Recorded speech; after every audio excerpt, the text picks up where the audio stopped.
ایک عورت ہے خولہ بنت ثعلبہ، کافی مستورات بیٹھی، ایک عورت ہے ان کا نام ہے خولہ بنت ثعلبہ۔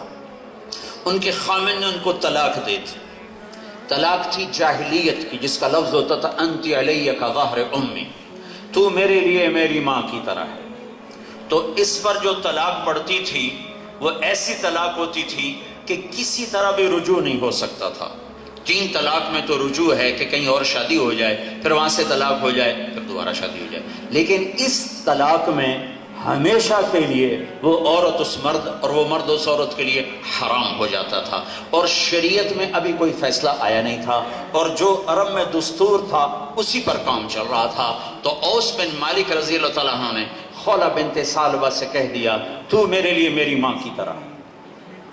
تو وہ پریشان ہو کر آئیں اللہ کے نبی کے دربار میں۔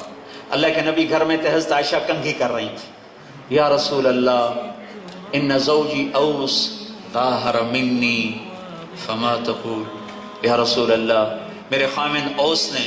میرے ساتھ زہار کر دیا ہے، اس طلاق کو شریعت میں زہار، تو میرے لیے میری ماں کی طرح ہے، میرے خامن نے میرے ساتھ زہار کر دیا ہے، کیا حکم ہے؟ تو آپ نے فرمایا حرمتی علیہ، تو حرام ہو گئی، طلاق ہو گئی۔ وہ کہنے لگے یا رسول اللہ آپ نظر ثانی فرمائیں، انہ ابو ولد، وہ میرے بچوں کا باپ ہے، وتفرق اہلی، اور میرے ماں باپ مر چکے ہیں، میں کس کے سہارے زندگی گزاروں گی؟ تو پھر آپ نے کہا حرمتی علیہ، خولا کام ختم ہو چکا۔ تو پھر کہا یا رسول اللہ اب مہربانی فرمائیں، اب مہربانی فرمائیں، بچے جنتے جنتے میری جوانی ڈھل گئی، ماں باپ بہن بھائی میرے دور ہو گئے، اب میں کس کے سہارے زندگی گزاروں اور یہ بچے کس کے پاس پلیں؟ جب تیسری دفعہ بھی انہوں نے زور لگایا تو اللہ کے نبی خاموش ہو گئے کہ بھائی مانتی تو ہے نہیں تو آپ خاموش ہو گئے۔ بس عائشہ کنگھی کر رہی،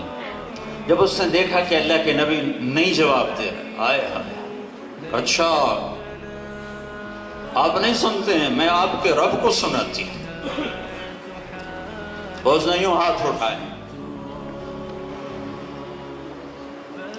اللہم ان لی صبیتا صغار ان ضممتہم الی فجاعوا ان ضممتہم الی فضاعوا، اے میرے رب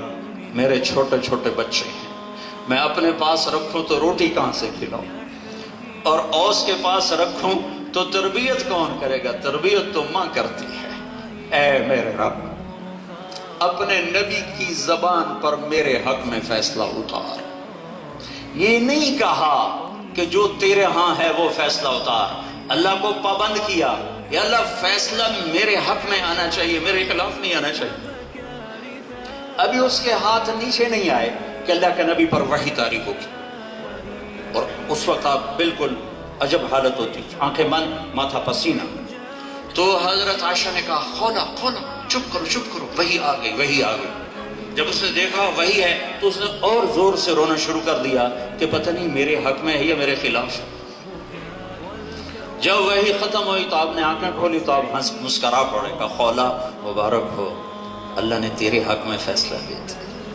اور اسے حدیث کا حصہ نہیں بنایا، قرآن کا حصہ بنایا۔ قیامت تک ہر عورت پڑھے، ہر مرد پڑھے اور دیکھے کہ یوں اللہ سے تعلق بنتا ہے۔ 28واں پارہ، قد سمع اللہ قول التي تجادلك في زوجها وتشتكي الى الله والله يسمع تحاوركما ان الله سميع بصير الذين يظاهرون منكم من نسائهم ما هن امهاتهم ان امهاتهم الا اللائي ولدنهم وانهم ليقولون منكرا من القول وزورا۔ 28واں پارہ، اور اتنی خوبصورت تعبیر،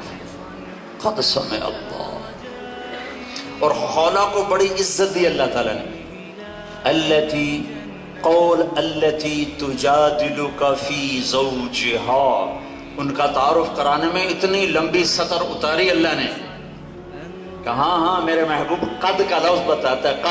قد کا لفظ بتایا کہ اے میرے نجب، جب آپ اور خولا آپس میں تکرار کر رہے تھے،